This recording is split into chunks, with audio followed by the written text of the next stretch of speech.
The last section in Chapter 8 deals with the VSEPR model. It's also what we're going to do our lab on. VSEPR stands for valence shell electron pair repulsion, and essentially it's a method to determine the structure of a compound. And that is given to it, that structure is dictated by the way that the electrons are arranged around atoms, because we know that whatever is going to happen, the electrons are going to space themselves out in such a way to minimize as much as possible the repulsions between them. So the steps in order to apply the VSEPR model: first you draw the Lewis structure, then you're going to count the electron pairs and arrange them in a way that minimizes repulsion, which means put them as far apart as possible. Then determine the positions of the atoms from the way the electron pairs are shared, and the name of the molecular structure from the position of atoms. So what do I mean by that? Well, if you have two electron pairs, we would say that it has a linear structure, because that is a way to get those electron pairs as far apart as possible. If you have three electron pairs, the shape name is trigonoplanar, and again, that is as far apart as possible as you can get them. 4 electron pairs is tetrahedral, 5 is trigonal bipyramidal, and 6 is octahedral. Now, in the examples on this picture, we're always talking about electron pairs in a bonded fashion, but we know that it's not always quite that way.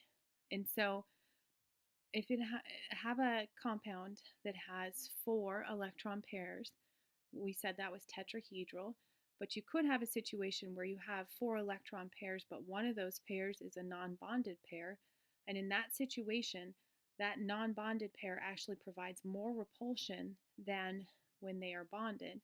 So the shape is a little different, and in this situation it would be trigonal pyramidal. And if you have 4 pairs of electrons, but 2 of them are non-bonding pairs, then in this situation the shape would be V-shaped, or also called bent. The same idea applies if you have 5 electron pairs around the atom with different names given depending on how many of those pairs are non-bonding or lone pairs. I have a handout for this. It's not something that I expect you to memorize,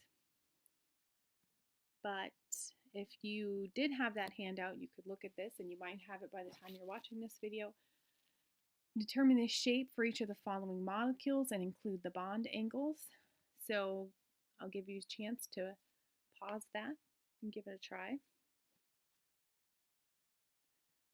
And then the shapes are as follows.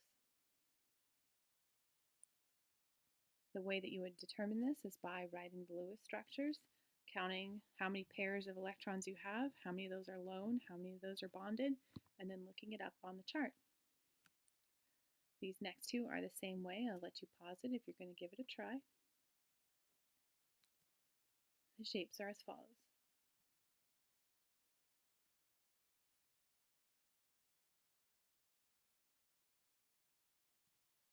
Do you want to ask a couple of true or false questions? First off, a molecule that has polar bonds will always be polar. If true, explain why. If false, provide a counterexample.